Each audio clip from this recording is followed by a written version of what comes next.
Welcome back to my channel. जैसे हम लोग प्रीवियस वीडियो में हम लोग डिस्कस किए थे सरफेस एरिया एंड वॉल्यूम के बारे में, जिसमें दो टाइप के क्वेश्चंस आपको फार्मूला डिस्कस किए थे। The first type is cuboid and the second type is cube. और फार्मूला किस तरह से क्रिएट किए थे, किस तरह से फार्मूला का इवेंट होता था, उसके बारे में हम आपको डिस्कस कर चुके हैं। जो पहला वीडियो वॉच नहीं है वो पहले फर्स्ट वीडियो पार्ट 1 वॉच कर लेंगे। उससे बेटर क्या होगा कि आपको समझ में अच्छी तरह से आएगा पहले फार्मूला देन उसका यूजेज। आज हम लोग उसी के रिलेटेड क्वेश्चंस को प्रैक्टिस करते हैं ताकि किस तरह से हम उस फार्मूले का यूटिलाइज करेंगे। हम आपको बताया कि कोई एरिया को कभी केसेस को माइनस करना पड़ सकता है, कभी किसी को ऐड करना पड़ सकता है, तो हम उसी के बारे में हम लोग देखेंगे। क्वेश्चंस क्या बता रहे हैं? The length, breadth and height. Length, breadth, height of a rooms are 5, 4, 3 respectively, and the cost whitewashing the walls of the room and the ceiling at the rate 7.5 rupees per meter। मतलब किधर किधर painting का काम है, पहले floor walls में और दूसरे में सीलिंग में। इसका मतलब साफ है, क्वेश्चन में क्लियर किया है कि फ्लोर के एरिया को पेंटिंग हम लोग नहीं कर रहे। तो हम आपको इसके लिए फार्मूला बताए थे कि जब एरिया ऑफ फ्लोर वॉल्स हम लोग यूज करते थे, क्या बताए थे? 2 ब्रैकेट लेंथ प्लस ब्रेथ। यदि इसके बारे में बात करते हैं, ये हम लोग एक रूम है, ये क्या है भाई? रूम। इस रूम में किधर किधर पेंट हो रहा है? ये पोर्शन पूरा पेंट हो रहा है, ये पोर्शन पूरा पेंट हो रहा है, ये पोर्शन पूरा पेंट हो रहा है। अब आप ध्यान दोगे नीचे का पोर्शन को पेंट नहीं करना, मतलब ये वाला जो इसका बाहर का पोर्शन है ये पोर्शन को पेंट करना, यही है।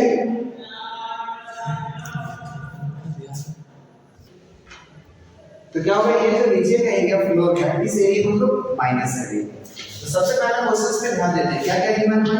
Length that is 5 metre, breadth 4 metre, height 3 metre. तो सबसे पहला तो क्या हो है, इसको पेंट करना है, फोर वॉल्स प्लस सीलिंग। हम लोग लिखे एरिया ऑफ रूम।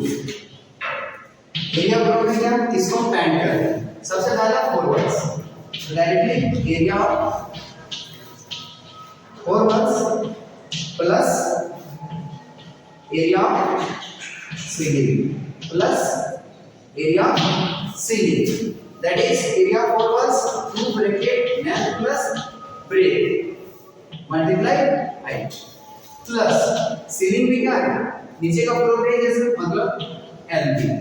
कोई बोलोगे सर हम इसमें तो ये भी फार्मूला यूज कर सकते हैं, total surface area that is 2LB plus BH plus HL plus HL। अब इस फार्मूले में फिर माइनस आप कर सकते हो, एक एरिया से नीचे वाला को पेंटिंग नहीं करना, मतलब LBF माइनस करें। आइदर आप इस फार्मूला का भी यूज कर सकते हो और इस फार्मूले को एक बार फिर से समझ लेते हैं। सर आप लोग एक में प्लस किए एक में माइनस किया, आखिर खेल क्या चल रहा है, इसको समझ लेते हैं। इसमें प्लस करने का भी रीजन क्या है कि हम फोर वॉल्स से, फोर वॉल्स मतलब ये एक और ये दूसरा वाला, ये इससे पीछे वाला भी एक वॉल का नाम की, एक ऊपर वाले वाला। अरे 1 2 3 4। अब रहा सवाल, ये समझने के लिए हम आपके पास एक बार डायग्राम पर बात करते हैं। ये हमारे पास डायग्राम है, इसका हम फोर वॉल्स कर लिए, first area, second area, third area, fourth area, और फिर ऊपर में भी हम पेंट का काम कर रहे हैं, इस एरिया को भी ऐड कर रहे हैं। उम्मीद करें कि पहला वाला क्लियर हो गया। अब थोड़ा दूसरे के बारे में बात करते हैं। दूसरे में क्या है कि हम इसका टोटल यूज किए 1 2 3 4 5 6 स्पेसेस लिए, नीचे का पेंट हम नहीं कर रहे, नीचे पेंट नहीं कर मतलब ये एरिया क्या हो जाएगा माइनस। इसी के लिए नीचे के एरिया में क्या होगा, लेंथ ब्रेथ, लेंथ ब्रेथ, इस एरिया को क्या किए माइनस। अब आपके पास जो वैल्यू दिया उसको पुट कर देते हैं, क्या हो जाएगा भाई 2, length is what 5, breadth is 4, height is 3 plus length multiply breadth that is 5 multiply is equal to 2 multiply 5 4 9 multiply 3 plus 5 4 जा 20 is equal to what? 3 2 जा 6, 6 9 जा 54 plus 20 is equal to 5 to 7, 74 metre square. उम्मीद करें कि area clear होगा। अब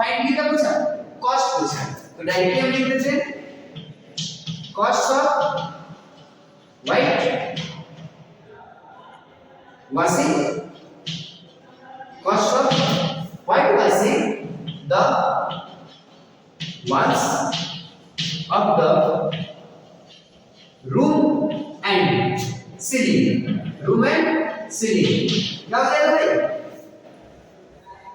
total area 74 multiply cost किस rate से 7.5 मल्टीप्लाई करके जो आएगा दैट इज द आंसर। और ये काम आपका रहा कि आप इसका आंसर बताओगे यानी इसका आंसर क्या है आप उसको कमेंट सेक्शन में लिखो। क्लियर? इसके आपके नंबर। अब एक और क्वेश्चन देखते हैं दूसरे टाइप का। अब नेक्स्ट क्वेश्चन से हम देखते हैं कि the pain in a certain container. The pain in a certain container, एक कंटेनर है उस कंटेनर में क्या है पेन भरा हुआ है is sufficient to pen an area. उसमें जो पेन है वो दूसरे को हम लोग पेन करेंगे एन एरिया जिसका वैल्यू क्या है 9.375 metre square. How many bricks of dimensions 22.5 and 7.5 can be painted out of this container? मतलब इस कंटेनर से इस साइज को कितना हम पेंट कर सकते हैं। तो एक चीज ध्यान दो, जो कंटेनर है उसका एरिया किसमें है मीटर स्क्वायर और जिसको हम पेंट कर रहे हैं वो सारा किसमें है सेंटीमीटर। तो पहला काम क्या था मीटर को सेंटीमीटर में कन्वर्ट करेंगे या सेंटीमीटर को मीटर में कन्वर्ट करेंगे।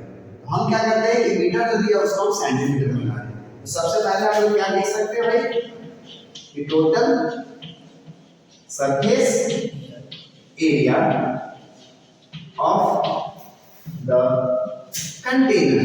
क्या दिया भाई कंटेनर का इसके बारे में ध्यान दो 9.375 metre square. 1 metre equal to 100 centimetre. ये कितना है मीटर स्क्वायर मतलब 2 times 9.375 multiply 100 multiply 100 that will what 937500000 also you can write it 9375000 centimetre square. ये किसका एरिया हो गया भाई कंटेनर का जिसमें पेंट भरा हुआ है। अब नेक्स्ट स्टेप में किसको पेंट करना चाह रहे हैं ब्रिक्स। तो जब कभी भी ब्रिक्स को पेंट करेंगे तो ब्रिक्स का किधर किधर पेंट होगा लिख लेते हैं कि एग्जांपल के तौर पे ये जैसे मेरे पास डस्टर है, डस्टर को कंसीडर कर लेते हैं ब्रिक्स। इसको किधर पेंट करेंगे राइट इसके बैक टॉप साइड और टॉप साइड दिस एरिया मतलब टोटल किसको पेंट करेंगे टोटल। टोटल तीनों लिख देते हैं for bricks length is 22.5 centimeter, breadth is 10 centimeter and height is 7.5 centimeter। हम लोग क्या लिखेंगे भाई total surface area it means TSA of the bricks that equal to 2 times of BH plus HL।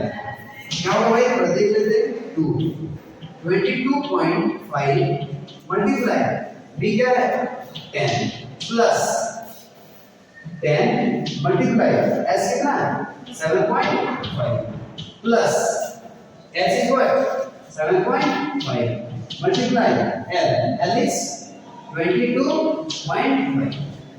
With करें क्या पॉइंट क्लियर हो। अब रहा सवाल इसको मल्टीप्लाई करने का तो मल्टीप्लाई कर देंगे ना 22 मल्टीप्लाई 5 दैट इज 225.0 प्लस 75 से मल्टीप्लाई करेंगे क्या होगा 75.0 प्लस 168.7। अब नेक्स्ट स्टेप में क्या करना है भाई ये तीनों टर्म्स हम लोग ऐड करेंगे। तो ऐड करने के आपका क्या होगा 468.75 और इसको फिर मल्टीप्लाई कर देते हैं 2 के साथ। तो मल्टीप्लाई करने पे क्या आ रहा है 937.5 सेंटीमीटर स्क्वायर। यहाँ पे क्या था भाई 1 मीटर इक्वल टू 100 सेंटीमीटर। हम लोग का क्वेश्चन क्या था 9.375 मल्टीप्लाई 100 मल्टीप्लाई 100 मतलब 100 को मल्टीप्लाई करके कितना 4 डिजिट डेसिमल कितने डिजिट पे शिफ्ट होगा 3 डिजिट आफ्टर मतलब ये डेसिमल को यहाँ ला के क्या हो जाएगा ये कुछ। फिर नेक्स्ट स्टेप में डेसिमल आपका रीड डिजिट कैंसिल हो गया, तो total surface area of container क्या हो गया 93750 centimetre square and total surface area of each bricks, total surface area of each of the each bricks is equal to what 937.5 centimeter square। Question क्या find out करना है हमको भाई number of BRICS, therefore हम लोग लिख सकते हैं number of bricks is equal to क्या होता है TSA ऑफ कंटेनर जिसमें पेन है TSA ऑफ कंटेनर अपॉन में क्या होगा भाई TSA of each bricks, TSA of each bricks is equal to TSA of container 93750 upon TSA of each bricks, that is 9375 decimal है। इस decimal को remove करेंगे तो 10 और ध्यान दो इसे इसको कैंसिल करेंगे कितने टाइम जाएगा 10 times means 10 multiply 10 that is 100। ये आपका क्या हो गया each bricks। उम्मीद करें कि ये जो क्वेश्चंस हैं आपको अच्छे से क्लियर हो गया होगा, जो बहुत क्वेश्चंस के बारे में हमने डिस्कस किए। अब आपका काम क्या है कि इसके रिलेटेड क्वेश्चंस आपको एनसीईआरटी आरएस अग्रवाल और कोई भी बुक आपके पास होगा आप उसे इसके रिलेटेड क्यूब और क्यूबॉइड के बारे में आप क्वेश्चन सॉल्व करोगे। उसके आफ्टर यदि कोई इंक्वायरी हो तो आप उसको कमेंट सेक्शन में जरूर लिखोगे। Thank you for watching.